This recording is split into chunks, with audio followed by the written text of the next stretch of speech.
Hi dears, welcome to right recipes. ഇന്ന് വളരെ tasty ആയിട്ടുള്ള ഒരു സൈഡ് ഡിഷാണ് നിങ്ങൾക്ക് ഷെയർ ചെയ്യാൻ പോകുന്നത്. കണ്ടാൽ മുട്ടക്കറിയാണെന്ന് തോന്നുമെങ്കിലും പണ്ട് കാലത്ത് കൊച്ചിക്കാരുടെ മിക്ക വീടുകളിലും പതിവായി ഉണ്ടാക്കാറുള്ള ഒരു നാടൻ കറിയാണിത്. ഇത് ചോറിനും അപ്പം, ഇടിയപ്പം, പുട്ടിൻ്റെ കൂടെയൊക്കെ നല്ലൊരു കോമ്പിനേഷനാണ്. അടിപൊളി ടേസ്റ്റാണ്. അപ്പോൾ ഇതെങ്ങനെയാണ് തയ്യാറാക്കുന്നതെന്ന് നോക്കാം. ഞാനിവിടെ ഒരു നോൺ സ്റ്റിക്ക് പാനാണ് ചൂടാക്കിയിരിക്കുന്നത്. മൺചട്ടിയിലും ഇത് തയ്യാറാക്കാവുന്നതാണ് കേട്ടോ. ഇതിലേക്ക് 3 ടേബിൾ സ്പൂൺ വെളിച്ചെണ്ണ ചേർക്കാം. നാടൻ കറി ആയതുകൊണ്ട് വെളിച്ചെണ്ണയിലാണ് തയ്യാറാക്കുന്നത്. പിന്നെ നാടൻ രീതിയിൽ തയ്യാറാക്കുന്നത് കൊണ്ട് കുറച്ച് കറിവേപ്പിലയും കൂടി ചേർത്തിട്ടുണ്ട്. കറിവേപ്പില കുറച്ച് കൂടുതൽ ചേർക്കാം. 1 ഇഞ്ച് നീളത്തിൽ 2 കഷ്ണം ഇഞ്ചി ചതച്ചത് ചേർത്ത് കൊടുക്കാം. ഇനി 8-10 ചെറുള്ളി വട്ടത്തിൽ അരിഞ്ഞതും കൂടി ചേർത്ത് കൊടുക്കാം. നല്ലതുപോലെ ഒന്ന് വഴറ്റി കൊടുക്കാം. ഉള്ളിയുടെ നിറമൊക്കെ മാറുന്നത് വരെ ഇളക്കി കൊടുത്ത് ഫ്രൈ ചെയ്യാം. മീഡിയം ഹീറ്റിൽ ഇളക്കി കൊടുത്ത് ഫ്രൈ ചെയ്ത് ഉള്ളിയുടെ നിറമൊക്കെ ഇതുപോലെ ലൈറ്റ് യെല്ലോ കളർ ആകുമ്പോഴേക്കും ഇതിലേക്ക് പൊടികൾ ചേർത്ത് കൊടുക്കണം. ഇനി ലോ ഫ്ലെയിമിലോട്ട് മാറ്റിയിട്ട് നമുക്ക് പൊടികൾ ചേർത്ത് കൊടുക്കാം. ഉള്ളി ഒത്തിരി മുരിഞ്ഞു പോയാൽ പൊടികൾ ചേർത്ത് കഴിയുമ്പോൾ അതിൻ്റെ കൂടെ കിടന്ന് ഈ ഉള്ളിയൊക്കെ കരിയാൻ ചാൻസ് ഉണ്ട്. അതുകൊണ്ടാണ് ഉള്ളി ഒത്തിരി മുരിഞ്ഞു പോകുന്നതിന് മുമ്പ് തന്നെ മസാലപ്പൊടികൾ ചേർക്കണം. 1/4 ടീസ്പൂൺ മഞ്ഞൾപ്പൊടി, 1.5 ടീസ്പൂൺ മല്ലിപ്പൊടി, 3/4 ടീസ്പൂൺ കാശ്മീരി മുളക് പൊടി. കറിക്ക് നല്ലൊരു നിറവും കൊഴുപ്പും കിട്ടാനാണ് കാശ്മീരി മുളക് പൊടി ചേർത്തത്. ഇനി ഇതിലേക്ക് 1/2 ടീസ്പൂൺ കുരുമുളക് പൊടി ചേർത്ത് കൊടുക്കാം. 1/2 ടീസ്പൂൺ ഗരം മസാലയും കൂടി ചേർത്തിട്ട് നല്ലതുപോലെ ഇളക്കി കൊടുത്ത് പച്ചമണമൊക്കെ മാറുന്നത് വരെ വഴറ്റി കൊടുക്കാം. ഈ സമയത്ത് ലോ ഫ്ലെയിമിലാണ് നമ്മൾ കുക്ക് ചെയ്യേണ്ടത്. ഇപ്പോൾ മസാലയൊക്കെ മൂത്ത നല്ല മണമൊക്കെ വരുന്നുണ്ട്. ഇനി ഇതിലേക്ക് നമുക്ക് സവാള ചേർത്ത് കൊടുക്കാം. നീളത്തിലരിഞ്ഞ ഒരു വലിയ സവാളയാണ് ഞാനിപ്പോൾ ചേർക്കുന്നത്. എരിവിനുള്ള പച്ചമുളകും കൂടി ചേർത്ത് കൊടുക്കാം. ഞാൻ 2 വലിയ പച്ചമുളകാണ് ഇതിലേക്ക് ചേർക്കുന്നത്. അത് എരിവ് അറിയാതിരിക്കാനായിട്ട് 2ആയി കട്ട് ചെയ്ത് ചേർക്കുക. പച്ചമുളക് പിളർന്ന് ചേർത്താൽ അതിൻ്റെ എരിവ് നല്ലതുപോലെ കറിയിൽ ഇറങ്ങും. അതുകൊണ്ടാണ് ഇങ്ങനെ കട്ട് ചെയ്ത് ചേർക്കുന്നത്. അപ്പോൾ എരിവ് അറിയുകയുമില്ല, പച്ചമുളകിൻ്റെ മണവും ഉണ്ടാവും. ഈ സമയത്ത് കറിക്ക് വേണ്ട ഉപ്പ് കൂടി ചേർത്ത് കൊടുക്കാം. അപ്പോൾ സവാളയൊക്കെ പെട്ടെന്ന് വഴന്ന് കിട്ടുകയും ചെയ്യും. സവാള നല്ലതുപോലെ സോഫ്റ്റായി കുഴഞ്ഞ പരുവത്തിലാവുന്നത് വരെ വഴറ്റി കൊടുക്കണം. ഒരു 4-5 മിനിറ്റെങ്കിലും നമ്മൾ ലോ ഫ്ലെയിമിൽ വഴറ്റി കൊടുക്കുമ്പോൾ ഇതുപോലെ ആയി കിട്ടും. ഇതുപോലെ നല്ല സോഫ്റ്റ് ആവുന്നത് വരെ വഴറ്റി കൊടുക്കണം. സവാള നല്ല കുഴഞ്ഞ പരുവമായി കഴിയുമ്പോൾ നമുക്കിതിലേക്ക് വെള്ളം ചേർത്ത് കൊടുക്കാം. 3/4 കപ്പ് വെള്ളമാണ് ഞാനിപ്പോൾ ചേർത്തത്. എന്നിട്ട് ഈ മസാലയുമായി നല്ലതുപോലെ ഒന്ന് മിക്സ് ചെയ്ത് കൊടുക്കാം. മസാല നന്നായിട്ട് മിക്സ് ചെയ്തതിന് ശേഷം നമുക്ക് ബാക്കി വെള്ളവും കൂടി ചേർത്ത് കൊടുക്കാം. ഗ്രേവിക്ക് വേണ്ട വെള്ളം ചേർക്കാം. ഞാനിപ്പോൾ 3/4 കപ്പ് വെള്ളവും കൂടി ചേർക്കുന്നുണ്ട്. ഇപ്പം ഞാൻ 1.5 കപ്പ് വെള്ളമാണ് ഇപ്പോൾ ഇതിലേക്ക് ചേർത്തത്. ഇതിന് തിളക്കുന്നത് വരെ വെയിറ്റ് ചെയ്യാം. അപ്പോൾ നമുക്കിതിലേക്ക് ചേർക്കേണ്ട അടുത്ത ചേരുവ നമുക്കൊന്ന് തയ്യാറാക്കിയെടുക്കാം. ഞാനിവിടെ ഒരു മിക്സിയുടെ ജാർ എടുത്തിട്ടുണ്ട്. ഇതിലേക്ക് കുറച്ച് ചേരുവകൾ ചേർക്കാനുണ്ട്. ആദ്യം നമുക്ക് കുറച്ച് ഗ്രേറ്റ് ചെയ്ത തേങ്ങ ചേർത്ത് കൊടുക്കാം. ഞാൻ 3 ടേബിൾ സ്പൂൺ തേങ്ങയാണ് എടുത്തിരിക്കുന്നത്. അത് ഇതിലേക്ക് ചേർത്ത് കൊടുക്കാം. 5-6 വെളുത്തുള്ളി ചെറുതായി കട്ട് ചെയ്തതും 1 ഇഞ്ച് നീളത്തിലുള്ള ഇഞ്ചി കട്ട് ചെയ്തതും 3 ചെറിയ പച്ചമുളകും കൂടി ചേർത്ത് കൊടുക്കാം. പച്ചമുളക് ഒന്ന് നമുക്ക് ഒടിച്ചിട്ട് ചേർക്കാം. നല്ല എരിയുള്ള പച്ചമുളകാണ്, അതുകൊണ്ട് ഞാൻ 3 എണ്ണമേ എടുത്തിട്ടുള്ളൂ. ചെറുതാണ് എടുത്തിരിക്കുന്നത്. ഇഞ്ചിയും വെളുത്തുള്ളി കട്ട് ചെയ്തതും കൂടി ചേർക്കാം. 4-5 ചെറുള്ളി വട്ടത്തിൽ അരിഞ്ഞതും കൂടി ചേർക്കാം. സവാള ചേർക്കരുത് കേട്ടോ, ഉള്ളി തന്നെ ചേർക്കണം. സവാളയിൽ നിന്നും വെള്ളം ഊർന്നു വരുന്നത് കൊണ്ടാണ് സവാള ചേർക്കരുതെന്ന് പറഞ്ഞത്. ഇനി 1/4 ടീസ്പൂൺ മഞ്ഞൾപ്പൊടി ചേർക്കാം. 1/4 ടീസ്പൂൺ തന്നെ കുരുമുളക് പൊടിയും 1/2 ടീസ്പൂൺ ഗരം മസാല പൊടിയും ചേർക്കാം. കുറച്ച് കറിവേപ്പിലയും കൂടി ചേർത്തിട്ട് നല്ലതുപോലെ ഒന്ന് വെള്ളം ചേർക്കാതെ ഒതുക്കിയെടുക്കാം. അപ്പം ഞാനത് നല്ലതുപോലെ ഒതുക്കിയെടുത്തിട്ടുണ്ട്. കണ്ടോ, ഇതുപോലെയാണ് ഇരിക്കുന്നത്. ഇനി ജാറിൻ്റെ അടിയിൽ പറ്റിയിരിക്കുന്ന ഈ അരപ്പെല്ലാം ഒന്ന് നമുക്ക് വിടുവിച്ചെടുക്കാം. അല്ലെങ്കിൽ അതങ്ങനെ തന്നെ മിക്സ് ആകാതെ കിടക്കും. ഇതിങ്ങനെ വിടുവിച്ചതിന് ശേഷം നമുക്ക് അടുത്ത ചേരുവകളൊക്കെ ചേർത്തിട്ട് ബ്ലെൻഡ് ചെയ്തെടുക്കാം.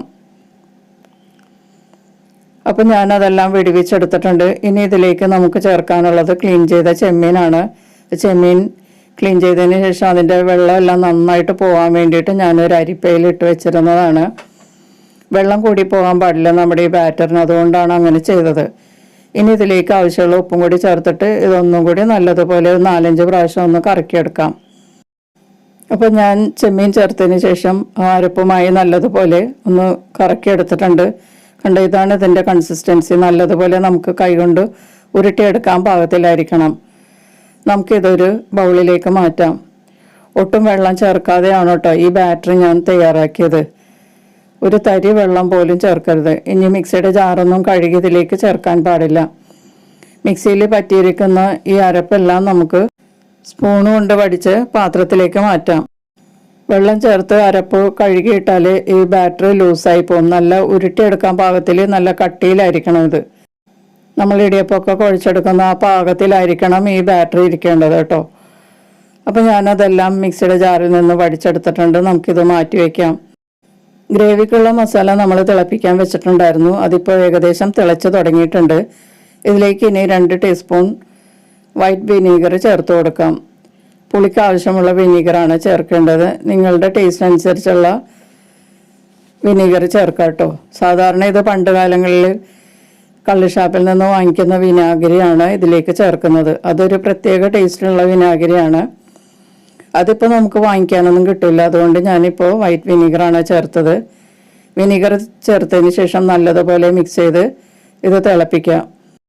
നല്ല ഹൈ ഫ്ലെയിമിൽ തിളച്ച് കഴിയുമ്പോൾ നമ്മൾ തയ്യാറാക്കി വെച്ചിരിക്കുന്ന ബാറ്ററി ചെറിയ ഉരുളകളാക്കി ഉരുട്ടിയെടുക്കാം. സ്പൂണിൽ കുറേശ്ശെ എടുത്തിട്ട് നമുക്ക് കൈകൊണ്ട് പതിയെ ഒന്ന് ഉരുട്ടി ഇതുപോലെ ചേർക്കാം. ഹൈ ഫ്ലെയിമിലാണ് കേട്ടോ നമ്മളിത് ചേർക്കേണ്ടത്. കാരണം ഇത് ഇടുമ്പോൾ തന്നെ ഒന്ന് പെട്ടെന്ന് കുക്കാവണം. അല്ലെങ്കിൽ ഈ ഗ്രേവിയിൽ ഇത് മിക്സായി പോവും. അത് വരാതിരിക്കാനാണ് ഹൈ ഫ്ലെയിമിൽ നമ്മളിത് ചേർക്കുന്നത്. അപ്പോൾ ബാറ്ററെല്ലാം ചെറിയ ചെറിയ ഉരുളകളാക്കി ഉരുട്ടി ഇതിലേക്ക് ചേർക്കാം. ക്ലീൻ ചെയ്ത ചെമ്മീൻ 200 ഗ്രാമാണ് കേട്ടോ ഞാൻ ഇതിനു വേണ്ടി എടുത്തിരിക്കുന്നത്. ഈ ബാറ്ററെല്ലാം നല്ലതുപോലെ ഉരുട്ടിയിട്ടതിന് ശേഷം ഉടനെ തന്നെ ഇളക്കാൻ പാടില്ല. ഇനി നമുക്ക് മൂടി വെച്ച് ഒരു 2 മിനിറ്റ് ഹൈ ഫ്ലെയിമിൽ തന്നെ വേവിച്ചതിന് ശേഷം തുറന്നു നോക്കാം. ഇപ്പോൾ 2 മിനിറ്റ് കഴിഞ്ഞിട്ടുണ്ട്. നമുക്കിത് തുറന്നു നോക്കി ഇതൊന്ന് തിരിച്ചിട്ട് കൊടുക്കാം. ഗ്രേവി മുങ്ങിക്കിടക്കുന്ന പാകത്തിലില്ലാത്തതുകൊണ്ട് നമ്മൾ ഇതൊന്ന് തിരിച്ചിട്ട് കൊടുക്കണം. നമ്മൾ അവസാനം തേങ്ങാപ്പാൽ ആവശ്യാനുസരണം ചേർക്കുന്നത് കൊണ്ട് ഗ്രേവി വളരെ കുറച്ച് തയ്യാറാക്കിയാൽ മതിയാകും. ഇനി ഇതെല്ലാം പതിയെ തിരിച്ചിട്ട് കൊടുക്കാം.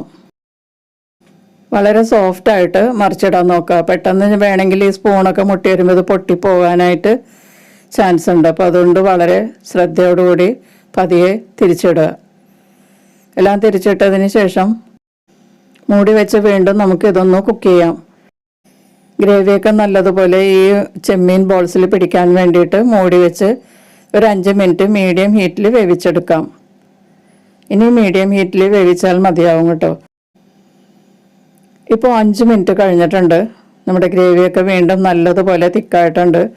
ചെമ്മീൻ ബോൾസിലൊക്കെ ഗ്രേവിയൊക്കെ നല്ലതുപോലെ പിടിച്ചിട്ടുണ്ട്. ഇനി നമുക്കിതിലേക്ക് തേങ്ങാപ്പാൽ ചേർത്ത് കൊടുക്കാം. നമുക്ക് എത്രമാത്രം ഗ്രേവി വേണോ അത്രയും തേങ്ങാപ്പാൽ ചേർത്ത് കൊടുക്കാം. നല്ല തിക്കായിട്ടുള്ള തേങ്ങാപ്പാലാണ് ചേർക്കേണ്ടത്. 1-ാം പാലും 2-ാം പാലും അങ്ങനെയൊന്നുമില്ല. ഒറ്റപ്പാലായിട്ട് പിഴിഞ്ഞെടുത്തതാണ്. ഇത് 1.5 കപ്പ് പാലാണ് ഞാനിപ്പോൾ ചേർത്തത് കേട്ടോ. ഇനി ഇത് പതിയെ ഇങ്ങനെ അനക്കി കൊടുത്ത് ഒന്ന് തിളപ്പിക്കാം. തിളച്ച് വരുന്നത് വരെ ഇതുപോലെ അനക്കി കൊടുക്കാം. ഈ സമയത്ത് നിങ്ങൾക്ക് ഉപ്പും പുളിയൊക്കെ കറക്റ്റാണോ എന്ന് ചെക്ക് ചെയ്യാം കേട്ടോ. പോരാത്ത ഉപ്പും പുളിയൊക്കെ നമുക്ക് ചേർത്ത് കൊടുക്കാം. ഉപ്പ് പോരെങ്കിൽ കുറച്ച് ഉപ്പ് ഇപ്പോൾ ചേർത്ത് കൊടുക്കാവുന്നതാണ്.